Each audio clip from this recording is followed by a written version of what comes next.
ಎಲ್ಲರಿಗೂ ನಮಸ್ಕಾರ ಸ್ನೇಹಿತರೆ.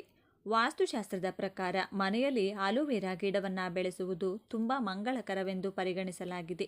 ಇದು ಮನೆಯಲ್ಲಿ ಅದೃಷ್ಟವನ್ನು ತರುತ್ತದೆ, ನಕಾರಾತ್ಮಕ ಶಕ್ತಿಗಳನ್ನು ತೆಗೆದುಹಾಕುತ್ತದೆ ಮತ್ತು ಸಕಾರಾತ್ಮಕ ಶಕ್ತಿಯನ್ನು ಹೆಚ್ಚಿಸುತ್ತದೆ ಎಂದು ನಂಬಲಾಗಿದೆ. ಆಲೋವೆರಾ ಮನೆಯಲ್ಲಿ ಬೆಳೆಯಲು ಸುಲಭ ಮತ್ತು ಉತ್ತಮವಾದ ಸಸ್ಯಗಳಲ್ಲಿ ಒಂದು. ಈ ಹಿನ್ನೆಲೆಯಲ್ಲಿ ವಾಸ್ತು ನಿಯಮಗಳ ಪ್ರಕಾರ ಆಲೋವೆರಾ ಗಿಡವನ್ನು ಯಾವ ದಿಕ್ಕಿನಲ್ಲಿ ನೆಡುವುದು ಉತ್ತಮ ಎಂದು ಇಂದು ತಿಳಿದುಕೊಳ್ಳೋಣ. ಸ್ನೇಹಿತರೆ, ನಮ್ಮೆಲ್ಲರಿಗೂ ಕೂಡ ಲಕ್ಷ್ಮೀ ಕಟಾಕ್ಷ ಬೇಕು ಅಂದರೆ ಲಕ್ಷ್ಮೀ ದೇವಿಯ ಆಶೀರ್ವಾದ, ಅನುಗ್ರಹ ಬೇಕು. ಲಕ್ಷ್ಮೀ ದೇವಿನ ಮೆಚ್ಚಿಸೋಕೆ ಅನೇಕ ಮಾರ್ಗಗಳಿವೆ. ಲಕ್ಷ್ಮೀ ದೇವಿಗೆ ಕೆಲವು ಗಿಡಗಳು ಅಂದರೆ ತುಂಬಾ ಇಷ್ಟ. ಅದರಲ್ಲಿ ಮೊದಲನೆಯದು ತುಳಸಿ, ಎರಡನೆಯದು ಆಲೋವೆರಾ. ಈಗ ನಾವು ಈಗಾಗಲೇ ಹಲವಾರು ವಿಡಿಯೋಗಳಲ್ಲಿ ತುಳಸಿ ಗಿಡದ ಪೂಜೆ ಮಾಡೋದು ಹೇಗೆ, ತುಳಸಿ ಗಿಡಕ್ಕೆ ಸಂಬಂಧಪಟ್ಟ ಎಷ್ಟೋ ವಿಷಯಗಳನ್ನು ಹಂಚಿಕೊಂಡಿದ್ದೀವಿ. ಈ ವಿಡಿಯೋದಲ್ಲಿ ಆಲೋವೆರಾ ಗಿಡದಿಂದ ಏನು ಮಾಡಿದರೆ ಲಕ್ಷ್ಮೀ ದೇವಿಗೆ ಇಷ್ಟ ಆಗುತ್ತೆ ಅನ್ನೋದನ್ನು ನೋಡೋಣ. ಆದರೆ ಅದಕ್ಕೂ ಮುಂಚೆ ನೀವಿನ್ನು ನಮ್ಮ ಚಾನಲ್ನ ಸಬ್ಸ್ಕ್ರೈಬ್ ಮಾಡ್ಕೊಂಡಿಲ್ಲ ಅಂದರೆ ಖಂಡಿತ ಈಗಲೇ ಸಬ್ಸ್ಕ್ರೈಬ್ ಮಾಡ್ಕೊಳ್ಳಿ. ಹಾಗೆ ಈ ವಿಡಿಯೋ ಇಷ್ಟ ಆದರೆ ಮರೆಯದೆ ಒಂದು ಲೈಕ್ ಕೊಡಿ. ಎಲ್ಲರೂ ಭಕ್ತಿಯಿಂದ ಓಂ ಶ್ರೀ ಮಹಾಲಕ್ಷ್ಮಿ ನಮಃ ಅಂತ ಕಮೆಂಟ್ ಮಾಡಿ. ಸ್ನೇಹಿತರೆ, ಎಲ್ಲ ಗಿಡಗಳಲ್ಲೂ ಕೂಡ ಆಲೋವೆರಾ ಗಿಡಕ್ಕೆ ಜಾಸ್ತಿ ಶಕ್ತಿ ಇರುತ್ತದೆ. ಯಾವ ಮನೆಯಲ್ಲಿ ಆಲೋವೆರಾ ಗಿಡ ಇರುತ್ತೋ ಆ ಮನೆಯಲ್ಲಿ ಮುಕ್ಕೋಟಿ ದೇವತೆಗಳು ವಾಸ ಇರ್ತಾರೆ. ಒಂದು ಮಾತಲ್ಲಿ ಹೇಳಬೇಕು ಅಂದರೆ ಮುಕ್ಕೋಟಿ ದೇವತೆಗಳು ನಿಮ್ಮ ಮನೆಯಲ್ಲಿ ಸ್ಥಿರ ನಿವಾಸ ಹೂಡಬೇಕು ಅಂದರೆ ಖಂಡಿತವಾಗಿಯೂ ನಿಮ್ಮ ಮನೆಯಲ್ಲಿ ಆಲೋವೆರಾ ಗಿಡ ಇರಲೇಬೇಕು. ಮನೆಯಲ್ಲಿ ಆಲೋವೆರಾ ಗಿಡ ನೆಡುವಾಗ ಕೆಲವು ವಿಷಯಗಳನ್ನು ನೋಡಿಕೊಳ್ಳೋದು ಮುಖ್ಯ. ಈ ಸಸ್ಯವನ್ನು ಬೆಳೆಸುವುದರಿಂದ ಜೀವನದ ಕಷ್ಟಗಳಿಂದ ಪರಿಹಾರ ದೊರೆಯುತ್ತದೆ. ಆಲೋವೆರಾ ಗಿಡವಿರುವ ಮನೆಯಲ್ಲಿ ಪ್ರೀತಿ, ಸಂತೋಷ, ಸಂಪತ್ತು ಮತ್ತು ಪ್ರತಿಷ್ಠೆ ಹೆಚ್ಚಾಗುತ್ತದೆ ಎಂದು ವಾಸ್ತುಶಾಸ್ತ್ರ ಹೇಳುತ್ತದೆ. ಈ ಆಲೋವೆರಾ ಗಿಡದ ಎಲೆಗಳಲ್ಲಿ ಲಕ್ಷ್ಮೀ ದೇವಿ ವಾಸ ಇರ್ತಾಳೆ. ಆದರೆ ಆಲೋವೆರಾ ಗಿಡ ಮನೆಯಲ್ಲಿ ಬೆಳೆಸುವವರು ಒಂದು ಮಾತನ್ನು ಮಾತ್ರ ನೆನಪಿಟ್ಟುಕೊಳ್ಳಬೇಕು. ಮನೆಯಲ್ಲಿ ಸರಿಯಾದ ದಿಕ್ಕಿನಲ್ಲಿ ಆಲೋವೆರಾ ಗಿಡವನ್ನು ನೆಡೋದ್ರಿಂದ ಲಕ್ಷ್ಮೀ ದೇವಿಯ ಆಶೀರ್ವಾದ ಯಾವಾಗಲೂ ಆ ಮನೆಯ ಮೇಲೆ ಇರುತ್ತದೆ. ಸಂಪತ್ತಿಗೆ ಕೊರತೆ ಇರುವುದಿಲ್ಲ. ಈ ಗಿಡ ಯಾರ ಮನೆಯಲ್ಲಿದ್ದರೂ ಅವರ ಕುಟುಂಬದ ಸದಸ್ಯರು ಸಂತೋಷ ಪಡುತ್ತಾರೆ. ಸಮಾಜದಲ್ಲಿ ಖ್ಯಾತಿ ಮತ್ತು ಪ್ರತಿಷ್ಠೆ ಹೆಚ್ಚಾಗುತ್ತದೆ. ಆಲೋವೆರಾ ನೆಡಲು ಪೂರ್ವ ದಿಕ್ಕು ಉತ್ತಮ. ಈ ದಿಕ್ಕಿನಲ್ಲಿ ಆಲೋವೆರಾ ಗಿಡವಿದ್ದರೆ ಮಾನಸಿಕ ಶಾಂತಿ ಇರುತ್ತದೆ. ಮನೆಯ ಉತ್ತರ ಅಥವಾ ಪೂರ್ವ ದಿಕ್ಕಿನಲ್ಲಿ ಆಲೋವೆರಾ ಬೆಳೆಸುವುದರಿಂದ ಸಕಾರಾತ್ಮಕ ಶಕ್ತಿ ಬರುತ್ತದೆ. ಯಾವುದೇ ಆರೋಗ್ಯ ಸಮಸ್ಯೆಗಳು ನಿವಾರಣೆಯಾಗುತ್ತವೆ. ಆಲೋವೆರಾ ಗಿಡವನ್ನು ಆಗ್ನೇಯ ದಿಕ್ಕಿನಲ್ಲಿಯೂ ಬೆಳೆಸಬಹುದು. ಈ ದಿಕ್ಕಿನಲ್ಲಿ ಆಲೋವೆರಾ ಇಡುವುದರಿಂದ ಆದಾಯ ಹೆಚ್ಚಾಗುತ್ತದೆ. ಯಾರಾದರೂ ತಮ್ಮ ಕೆಲಸದಲ್ಲಿ ಪ್ರಗತಿಯನ್ನು ಬಯಸಿದರೆ ಮನೆಯ ಪಶ್ಚಿಮ ಭಾಗದಲ್ಲಿ ಈ ಗಿಡವನ್ನು ನೆಡಿ. ತಪ್ಪಾಗಿ ಸಹ ಆಲೋವೆರಾ ಸಸ್ಯವನ್ನು ವಾಯುವ್ಯ ದಿಕ್ಕಿನಲ್ಲಿಡಬೇಡಿ. ಇದರಿಂದ ವಿವಿಧ ಸಮಸ್ಯೆಗಳು ಉದ್ಭವಿಸುತ್ತವೆ. ವಾಸ್ತು ಪ್ರಕಾರ ಈ ದಿಕ್ಕು ಆರ್ಥಿಕ ಸಮಸ್ಯೆಗಳನ್ನು ಉಂಟು ಮಾಡುತ್ತದೆ. ನೀವು ಕಠಿಣ ಸಂದರ್ಭಗಳನ್ನು ಎದುರಿಸಬೇಕಾಗುತ್ತದೆ. ಅಶುಭ ಫಲಿತಾಂಶಗಳನ್ನು ನೀಡುತ್ತದೆ. ಪ್ರತಿಕೂಲ ಸನ್ನಿವೇಶಗಳನ್ನು ಆಹ್ವಾನಿಸುತ್ತದೆ. ಮನೆಯಲ್ಲಿ ಆಲೋವೆರಾ ಇಟ್ಟುಕೊಳ್ಳೋದು ಆರೋಗ್ಯಕ್ಕೆ ಒಳ್ಳೆಯದು. ಆರೋಗ್ಯ ಸಮಸ್ಯೆಗಳಿಂದ ಬಳಲುತ್ತಿರುವವರು ಇದನ್ನು ಮಲಗುವ ಕೋಣೆಯಲ್ಲಿಡಬಹುದು. ಬಾಲ್ಕನಿ ಅಥವಾ ಉದ್ಯಾನದ ಮೇಲೆ ಇರಿಸಿದರೆ ನಕಾರಾತ್ಮಕ ಶಕ್ತಿಗಳು ಮನೆಗೆ ಪ್ರವೇಶಿಸುವುದಿಲ್ಲ. ಆದ್ದರಿಂದ ಆಲೋವೆರಾ ಗಿಡವನ್ನು ಬೆಳೆಸುವಾಗ ವಾಸ್ತು ನಿಯಮಗಳನ್ನು ಪಾಲಿಸಬೇಕು ಮತ್ತು ಸರಿಯಾದ ದಿಕ್ಕನ್ನು ಆರಿಸಿಕೊಳ್ಳಬೇಕು. ಇನ್ನು ನೀವು ಆಲೋವೆರಾ ಗಿಡದಿಂದ ಫ್ರೆಶ್ ಆಗಿ ಜೆಲ್ ತೆಗೆದು ಅದನ್ನು ಲಕ್ಷ್ಮೀ ದೇವಿಗೆ ನೈವೇದ್ಯವಾಗಿ ಸಮರ್ಪಿಸಿ. ಅದರ ನಂತರ ಆ ಜೆಲ್ಲನ್ನು ನೀವು ಸ್ನಾನ ಮಾಡುವ ನೀರಲ್ಲಿ ಮಿಕ್ಸ್ ಮಾಡಿಕೊಂಡು ಸ್ನಾನ ಮಾಡಿಕೊಂಡ್ರೆ ನಿಮ್ಮ ಮೈಯಲ್ಲಿರುವಂಥ ಎಲ್ಲ ದರಿದ್ರ ದೋಷ ನಿವಾರಣೆಯಾಗುತ್ತೆ. ಅಷ್ಟದರಿದ್ರ ಹೋಗಿ ಅಷ್ಟೈಶ್ವರ್ಯ ಪ್ರಾಪ್ತಿಯಾಗೋಕೆ ಶುರುವಾಗುತ್ತದೆ. ಈ ಆಲೋವೆರಾ ಜೆಲ್ಲನ್ನು ಮಾರನೇ ದಿನ ಬೆಳಿಗ್ಗೆ ನೀವು ಸ್ನಾನ ಮಾಡುವಾಗ ನೀರಲ್ಲಿ ಮಿಕ್ಸ್ ಮಾಡಿಕೊಂಡು ಸ್ನಾನ ಮಾಡಿಕೊಳ್ಳಿ. ಈ ರೀತಿ ಮಾಡೋದ್ರಿಂದ ಆರ್ಥಿಕ ಸಮಸ್ಯೆಗಳೆಲ್ಲ ನಿವಾರಣೆಯಾಗುತ್ತದೆ. ಸಾಲದ ಬಾಧೆ ನಿವಾರಣೆಯಾಗುತ್ತದೆ. ಅಷ್ಟದರಿದ್ರ ಹೊರಟು ಹೋಗುತ್ತದೆ. ಅಷ್ಟೈಶ್ವರ್ಯ ನಿಮ್ಮದಾಗುತ್ತದೆ. ಇನ್ನು ನರದೃಷ್ಟಿ, ಕಣ್ಣು ದೃಷ್ಟಿ, ಭಯಾನಕ ದೋಷಗಳು, ಮನೆಯಲ್ಲಿರುವಂತಹ ನೆಗೆಟಿವ್ ಎನರ್ಜಿ, ಮೈಯಲ್ಲಿರುವಂತಹ ನೆಗೆಟಿವ್ ಎನರ್ಜಿ, ಹಾಗೆ ನೀವು ಯಾವುದೇ ಕೆಲಸಕ್ಕೆ ಕೈ ಹಾಕಿದ್ರೂ ಅದರಲ್ಲಿ ಸಕ್ಸಸ್ ಆಗಬೇಕು ಅಂದರೆ ಬೆಳಿಗ್ಗೆ 6ರಿಂದ 7 ಗಂಟೆ ಮಧ್ಯದಲ್ಲಿ ಈ ಟೈಮಲ್ಲಿ ಒಂದು ಚಿಕ್ಕ ಆಲೋವೆರಾ ಗಿಡ ತಗೊಂಡು ಅದನ್ನು ತಲೆ ಕೆಳಗಾಗಿ ಅಂದರೆ ಬೇರು ಮೇಲೆ ಬರಬೇಕು, ಎಲೆಗಳು ಕೆಳಗಡೆ ಬರಬೇಕು. ಈ ರೀತಿ ತಲೆ ಕೆಳಗಾಗಿ ಆಲೋವೆರಾ ಗಿಡವನ್ನು ನಿಮ್ಮ ಮೇನ್ ಡೋರ್ಗೆ ನೇತಾಕಿ. ಯಾವ ರೀತಿ ಈ ಆಲೋವೆರಾನ ಕಟ್ಟಬೇಕು ಅಂದರೆ ಮನೆ ಹೊರಗಿನಿಂದ ನೀವು ಒಳಗಡೆ ಬರುವಾಗ ಅಥವಾ ಒಳಗಡೆಯಿಂದ ಹೊರಗಡೆ ಹೋಗುವಾಗ ಆಲೋವೆರಾ ಗಿಡದ ಎಲೆ ಒಂದು ಚೂರಾದರೂ ನಿಮ್ಮ ತಲೆಗೆ ತಾಕುವಷ್ಟು ಕೆಳಗಡೆ ಈ ಗಿಡವನ್ನು ಕಟ್ಟಿರಬೇಕು. ಎಲ್ಲೋ ಮೇಲೆ ಕಟ್ಟಿದರೆ ಇದು ಪ್ರಯೋಜನವಾಗುವುದಿಲ್ಲ. ಇದಕ್ಕೆ ಕಾರಣ ಏನಂದರೆ, ಯಾವಾಗಲೂ ಕೂಡ ನಮ್ಮ ಮೈಮೇಲೆ ಶನಿ ಪ್ರಭಾವ ಅನ್ನೋದು ತಲೆ ಕೂದಲಿನಲ್ಲಿ ಅಧಿಕವಾಗಿರುತ್ತದೆ. ಇದರಿಂದಾನೇ ತಲೆ ಕೂದಲು ಮನೆಯಲ್ಲಿ ಬಿದ್ದರೆ ದರಿದ್ರ ಬರುತ್ತೆ, ತಲೆ ಕೂದಲು ತುಳಿದ್ರೆ ಶನಿ ದೋಷ ಬರುತ್ತೆ ಅಂತೆಲ್ಲ ಹೇಳೋದು. ಈ ಆಲೋವೆರಾ ಗಿಡದ ಎಲೆ ನಮ್ಮ ತಲೆಗೆ ತಾಕೋದ್ರಿಂದ ಶನಿಗೆ ಸಂಬಂಧಪಟ್ಟ ಎಲ್ಲ ದೋಷಗಳು ಅಂದರೆ ಶನಿ ದೋಷ, ಶನಿ ಪೀಡೆ ಇವೆಲ್ಲ ಕೂಡ ಹೊರಟು ಹೋಗುತ್ತೆ ಅಂತ ಪಂಡಿತರು ಹೇಳ್ತಾರೆ. ಪ್ರತಿದಿನ ನೀವು ಮನೆಯಿಂದ ಹೊರಗೆ ಹೋಗುವಾಗ, ಹೊರಗಡೆಯಿಂದ ಮನೆಗೆ ಬರುವಾಗ ಈ ಆಲೋವೆರಾ ಗಿಡದ ಎಲೆ ನಿಮ್ಮ ಕೂದಲಿಗೆ ತಾಕ್ತಾ ಇದ್ದರೆ ನಿಮ್ಮ ಮನೆ ಒಳಗಿರುವಂಥ ಸಕಾರಾತ್ಮಕ ಶಕ್ತಿ ಅಂದರೆ ಪಾಸಿಟಿವ್ ಎನರ್ಜಿ ಹೊರಗಡೆ ಹೋಗದೇ ಇರೋ ಥರ ಈ ಆಲೋವೆರಾ ಗಿಡ ತಡೆಯುತ್ತದೆ. ಅದೇ ರೀತಿ ಹೊರಗಡೆಯಿಂದ ನೀವು ಮನೆ ಒಳಗಡೆ ಬರುವಾಗ ಹೊರಗಡೆ ಇರುವಂತಹ ದುಷ್ಟಶಕ್ತಿಗಳು, ಕೆಟ್ಟ ಶಕ್ತಿಗಳು, ದೃಷ್ಟಿದೋಷ ಇದೆಲ್ಲ ಕೂಡ ಮನೆ ಒಳಗಡೆ ಬರೋದಕ್ಕೆ ಆಗಲ್ಲ. ಈ ಆಲೋವೆರಾ ಗಿಡ ಅದನ್ನು ಹೊರಗಡೆ ಕಳಿಸಿಬಿಡುತ್ತೆ. ಬಾಗಿಲಿಗೆ ಕಟ್ಟಿರುವಂಥ ಆಲೋವೆರಾ ಗಿಡ ಒಣಗೋದ್ರೆ ಮತ್ತೆ ಮಂಗಳವಾರ ಬೆಳಿಗ್ಗೆ 6ರಿಂದ 7 ಗಂಟೆ ಮಧ್ಯದಲ್ಲಿ ಬೇರೆ ಗಿಡವನ್ನು ಚೇಂಜ್ ಮಾಡಿಕೊಳ್ಳಿ. ಇನ್ನು ಆಲೋವೆರಾ ಒಂದು ಅದ್ಭುತ ಗಿಡ. ನೋಡಲು ಸುಂದರವಾಗಿ ಕಾಣುವ ಈ ಗಿಡ ಕಡಿಮೆ ನಿರ್ವಹಣೆಯನ್ನು ನಿಮ್ಮಿಂದ ನಿರೀಕ್ಷೆ ಮಾಡುತ್ತೆ ಮತ್ತು ಹೆಚ್ಚಿನ ಬಗೆಯ ಪ್ರಯೋಜನಗಳನ್ನು ನಮಗೆ ಕೊಡುತ್ತೆ. ನಿಮಗೆ ಗೊತ್ತಿರುವ ಹಾಗೆ ಇದೊಂದು ಸೌಂದರ್ಯವರ್ಧಕವಾಗಿ ಕೆಲಸ ಮಾಡುತ್ತದೆ ಎನ್ನುವುದರಲ್ಲಿ ಯಾವುದೇ ಅನುಮಾನವಿಲ್ಲ. ಒಂದು ವೇಳೆ ಮನೆಯಲ್ಲಿ ಅಥವಾ ಮನೆಯ ಟೆರೆಸ್ನಲ್ಲಿ ನೀವು ಆಲೋವೆರಾ ಬೆಳೆಯಬೇಕು ಅಂದ್ಕೊಂಡ್ರೆ ಇಲ್ಲಿದೆ ನಿಮಗಾಗಿ ವಿಶೇಷ ಉಪಯೋಗಗಳು. ಇವುಗಳನ್ನು ಅನುಸರಿಸಿ ಸುಂದರವಾದ ಮತ್ತು ದೊಡ್ಡದಾದ ಆಲೋವೆರಾ ಗಿಡವನ್ನು ಬೆಳೆಯಬಹುದು. ಬೆಳೆಯಲು ನೀವು ಪಾಟ್ ಆಯ್ಕೆ ಮಾಡಿ. ನೀವು ಮೊದಲ ಬಾರಿಗೆ ಆಲೋವೆರಾ ಬೆಳೀತಿದ್ದೀರಿ ಎಂದಾದರೆ ಪಾಟ್ ಆಯ್ಕೆ ಬಹಳ ಮುಖ್ಯವಾಗುತ್ತದೆ. ಆಲೋವೆರಾದ ಬೇರುಗಳು ತುಂಬ ಚಿಕ್ಕದಿರುತ್ತವೆ ಮತ್ತು ಉದ್ದವಾಗಿ ಬೆಳೆಯುವುದಿಲ್ಲ. ಹೀಗಾಗಿ ನೀವು ಉದ್ದವಾದ ಪಾಟ್ ಆಯ್ಕೆ ಮಾಡುವ ಬದಲು ಸ್ವಲ್ಪ ಅಗಲವಾದ ಪಾಟ್ ಆಯ್ಕೆ ಮಾಡೋದ್ರಿಂದ ಆಲೋವೆರಾದ ಎಲೆಗಳು ಹರಡಿಕೊಳ್ಳಲು ಅನುಕೂಲವಾಗುತ್ತದೆ. ಮಣ್ಣಿನ ಅಗತ್ಯತೆ. ಪಾಟ್ ಆಯ್ಕೆ ಮಾಡಿದ ನಂತರದಲ್ಲಿ ನಿಮ್ಮ ಆಲೋವೆರಾ ಗಿಡ ಚೆನ್ನಾಗಿ ಬೆಳೆಯಬೇಕು ಅಂದರೆ ಅದಕ್ಕೆ ತೋಟದ ಮಣ್ಣು, ಸ್ವಲ್ಪ ಬೇವು ಗೊಬ್ಬರ, ವರ್ಮಿ ಕಾಂಪೋಸ್ಟ್, ಕೋಕೋಫೀಟ್ ಮತ್ತು ಸಾವಯವ ಗೊಬ್ಬರವನ್ನು ಮಿಕ್ಸ್ ಮಾಡಿ ಹಾಕಿ. ಇದರಿಂದ ಗಿಡದ ಗುಣಮಟ್ಟ ಕ್ರಮೇಣವಾಗಿ ಅಭಿವೃದ್ಧಿಯಾಗುತ್ತದೆ. ಸೂರ್ಯನ ಬಿಸಿಲು ಅಗತ್ಯ. ಆಲೋವೆರಾ ಗಿಡ ಸಾಮಾನ್ಯವಾಗಿ ಸೂರ್ಯನ ಬಿಸಿಲಿನಲ್ಲಿ ಚೆನ್ನಾಗಿ ಬರುತ್ತದೆ ಎಂದು ಹೇಳುತ್ತಾರೆ. ಎಲೆಗಳು ದಪ್ಪ ಇರೋದ್ರಿಂದ ಇದಕ್ಕೆ ಸೂರ್ಯನ ಬಿಸಿಲು ಬಹಳ ಅಗತ್ಯ. ಎಷ್ಟು ಪ್ರಮಾಣದಲ್ಲಿ ಬಿಸಿಲು ಬೀಳುತ್ತದೆ ಅಷ್ಟು ಚೆನ್ನಾಗಿ ಗಿಡ ಬರುತ್ತದೆ. ಸೂರ್ಯನ ನೇರವಾದ ಬಿಸಿಲು ಗಿಡದ ಮೇಲೆ ಬೀಳುವಂತೆ ಆಲೋವೆರಾ ಪಾಟ್ ಇರಿಸಿ. ನೀರಿನ ಅವಶ್ಯಕತೆ. ಅನುಭವಿಗಳು ಹೇಳುವ ಹಾಗೆ ಆಲೋವೆರಾ ಗಿಡಕ್ಕೆ ಹೆಚ್ಚಿನ ನೀರಿನ ಅಗತ್ಯವಿರುವುದಿಲ್ಲ. ಹಾಗಾಗಿ ನಾವು ಮೇಲೆ ಇದಕ್ಕೆ ಕಡಿಮೆ ನಿರ್ವಹಣೆ ಅಗತ್ಯವಿದೆ ಎಂದು ಹೇಳಿದ್ದು. ಹೀಗಾಗಿ ಕುಂಡದಲ್ಲಿ ನೀರಿನ ಅಂಶ ಸಂಪೂರ್ಣವಾಗಿ ಒಣಗಿ ಹೋಗುವವರೆಗೂ ಕಾಯ್ದು ಆ ನಂತರ ಮತ್ತೆ ನೀರು ಹಾಕಿ. ಕತ್ತರಿಸಿದರೆ ಚೆನ್ನಾಗಿ ಬೆಳೆಯುತ್ತದೆ. ಮೊದಲ ಬಾರಿಗೆ ನೀವು ಆಲೋವೆರಾ ಬೆಳೆಯುತ್ತಿದ್ರೆ ಅದನ್ನು ಆಗಾಗ ಕಟ್ ಮಾಡಿ. ಚೆನ್ನಾಗಿ ಬೆಳೆದಿರುವ ಆಲೋವೆರಾ ಗಿಡದ ಬಳಿ ಇರುವಂಥ ಸಣ್ಣ ಸಣ್ಣ ಗಿಡಗಳನ್ನು ಬೇರು ಸಮೇತ ತಂದು ಮನೆಯಲ್ಲಿ ಮೇಲೆ ಹೇಳಿದ ಹಾಗೆ ಮಣ್ಣಿನ ಮಿಶ್ರಣ ಮಾಡಿ ಬೆಳೆಸಬಹುದು. ತಾಪಮಾನದ ಮಿತಿ ಇರಲಿ. ಆಲೋವೆರಾ ಗಿಡ ಯಾವಾಗಲೂ ಒಂದು ಮಿತವಾದ ತಾಪಮಾನವನ್ನು ಬೆಳೆಯಲು ಬಯಸುತ್ತದೆ. ಅಂದರೆ ಹೊರಗಿನ ಬಿಸಿಲಿನ ತಾಪಮಾನ 30 ಡಿಗ್ರಿಗಿಂತ ಹೆಚ್ಚಿರಬಾರದು. ಇದರಿಂದ ಎಲೆಗಳು ಹಳದಿ ಬಣ್ಣಕ್ಕೆ ತಿರುಗುತ್ತವೆ ಮತ್ತು ಒಳಗಿನ ಜೆಲ್ ಹೊರಗೆ ಬರುತ್ತದೆ.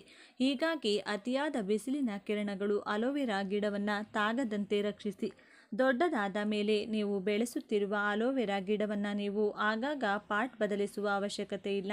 ಒಂದು ವೇಳೆ ಗಿಡ ದೊಡ್ಡದಾದಂತೆ ಅದರ ಬೇರುಗಳು ತಳಭಾಗ ತಾಗಿದಂತೆ ನೀವು ದೊಡ್ಡ ಪಾಟ್ ಆಯ್ಕೆ ಮಾಡಿ ಅದಕ್ಕೆ ನಿಮ್ಮ ಗಿಡವನ್ನು ವರ್ಗಾಯಿಸಬಹುದು.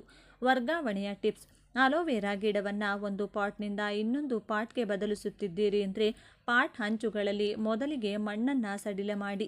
ಇದಕ್ಕೆ ತಕ್ಕನಾದ ಸಲಕರಣೆ ನಿಮ್ಮ ಬಳಿ ಇರಬೇಕು. ಮಣ್ಣಿಗೂ ಪಾಟ್ಗೂ ಜಾಗ ಸಿಕ್ಕಿದ ನಂತರದಲ್ಲಿ ಅದನ್ನು ನಿಧಾನವಾಗಿ ಹೊಸ ಪಾಟ್ಗೆ ಬದಲಿಸಬಹುದು. ಹಳೆಯ ಎಲೆಗಳನ್ನು ಕತ್ತರಿಸುವುದು. ಯಾವಾಗ ಆಲೋವೆರಾ ಬೆಳೆದು ದೊಡ್ಡದಾಗಿ ಎಲೆಗಳು ಹಳದಿ ಬಣ್ಣಕ್ಕೆ ತಿರುಗುತ್ತವೆ ಅಂತಹ ಎಲೆಗಳನ್ನು ಒಂದು ಶುದ್ಧವಾದ ಚಾಕು ತೆಗೆದುಕೊಂಡು ತಳದಲ್ಲಿ ಕತ್ತರಿಸಿ. ಇದರಿಂದ ಹೊಸ ಆಲೋವೆರಾ ಎಲೆಗಳು ಬರಲು ಅನುಕೂಲವಾಗುತ್ತದೆ. ಯಾವಾಗ ಕತ್ತರಿಸಬೇಕು? ನೀವು ಆಲೋವೆರಾವನ್ನು ಒಂದು ವೇಳೆ ಅದರ ಜೆಲ್ಗಾಗಿ ಬೆಳೆಸುತ್ತಿದ್ದೀರಿ ಅಂದರೆ ಗಿಡ ಚೆನ್ನಾಗಿ ಅಗಲವಾಗಿ ಬರಲು ಅನುಕೂಲ ಮಾಡಿಕೊಡಿ. ಕತ್ತರಿಸುವ ಸಂದರ್ಭದಲ್ಲಿ ಬೇರಿನ ಬಳಿ ಕತ್ತರಿಸಿ. ಹೀಗೆ ಮಾಡುವುದರಿಂದ ನಿಮಗೆ ಪೂರ್ಣ ಪ್ರಮಾಣದಲ್ಲಿ ಆಲೋವೆರಾ ಜೆಲ್ ಸಿಗುತ್ತದೆ.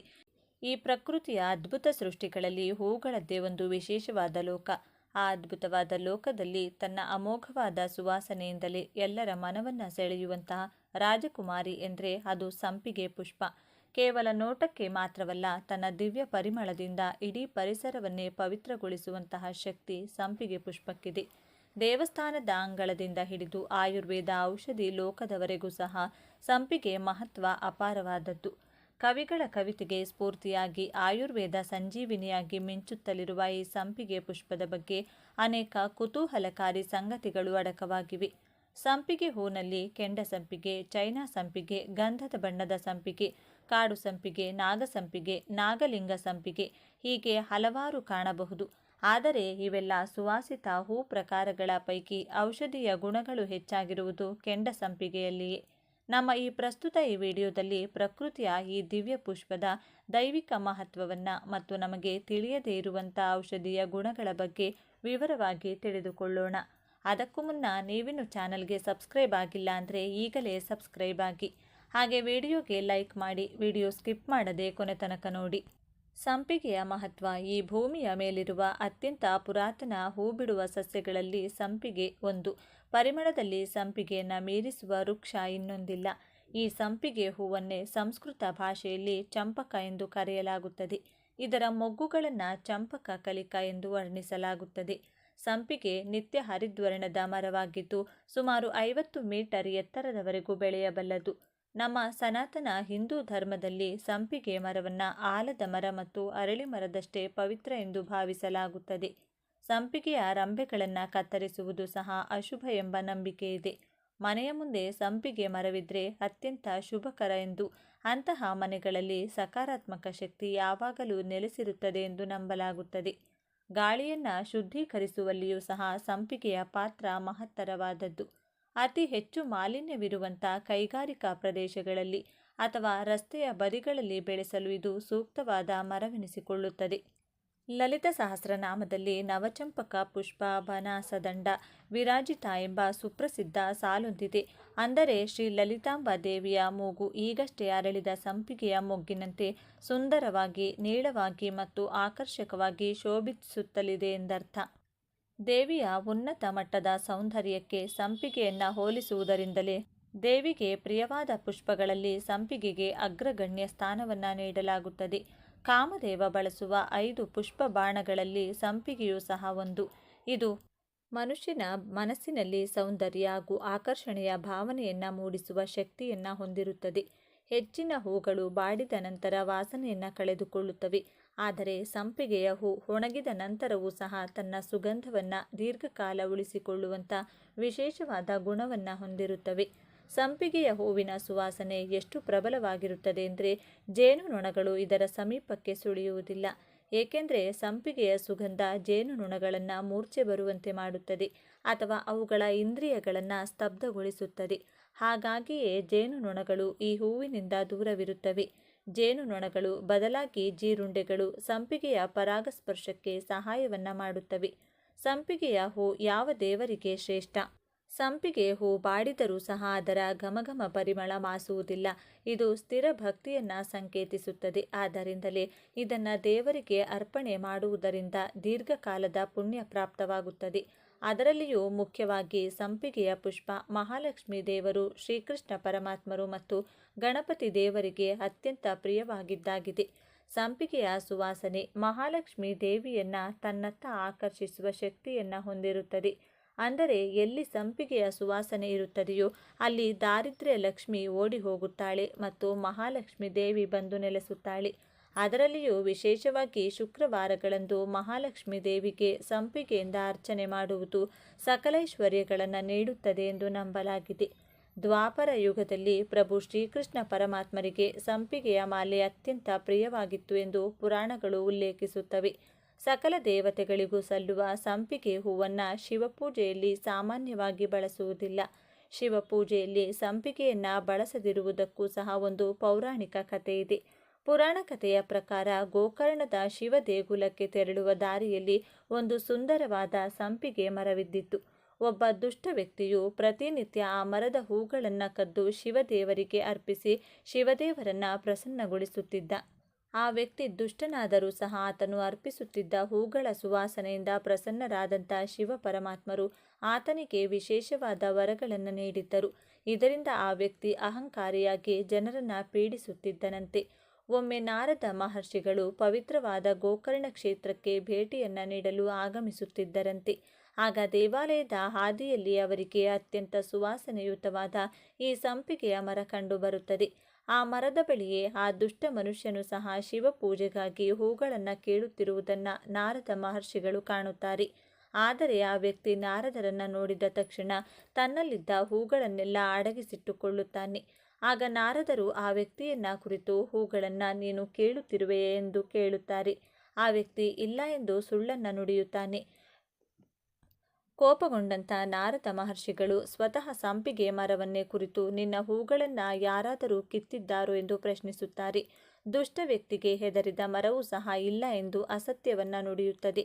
ತದನಂತರ ನಾರದರು ದೇವಾಲಯದ ಒಳ ಪ್ರವೇಶ ಮಾಡಿದಾಗ ಶಿವಲಿಂಗ ಸಂಪೂರ್ಣವಾಗಿ ಸಂಪಿಗೆ ಹೂಗಳಿಂದ ಅಲಂಕೃತಗೊಂಡಿರುವುದನ್ನು ಕಂಡು ಆಶ್ಚರ್ಯಗೊಳ್ಳುತ್ತಾರೆ. ಗೋಕರ್ಣ ಕ್ಷೇತ್ರದಂಥ ದೈವ ಸನ್ನಿಧಿಯಲ್ಲಿಯೇ ಸಂಪಿಗೆ ಅಸತ್ಯವನ್ನ ನುಡಿದಿದ್ದರಿಂದ ಕೋಪಗೊಂಡ ನಾರದ ಮಹರ್ಷಿಗಳು, ನೀನು ದೇವಲೋಕದ ಸುಗಂಧ ಹೊಂದಿದ್ದರೂ ನೀನು ಹೂಗಳು ಶಿವದೇವರ ಪೂಜೆಗೆ ಅನರ್ಹವಾಗಲಿ, ನಿನ್ನ ಶಿವ ಪರಮಾತ್ಮರಿಗೆ ಅರ್ಪಣೆ ಮಾಡಿದರೆ ಆ ಪೂಜೆಯ ಫಲವೇ ದೊರೆಯದಿರಲಿ ಎಂದು ಶಾಪವನ್ನು ನೀಡುತ್ತಾರೆ. ಅಂದಿನಿಂದ ಸಂಪಿಗೆ ಶಿವಪೂಜೆಯಲ್ಲಿ ನಿಷೇಧಗೊಂಡಿತ್ತು ಎಂಬ ಪ್ರಸ್ತಾಪವಿದೆ. ಸಂಪಿಗೆಯ ಔಷಧೀಯ ಗುಣಗಳು.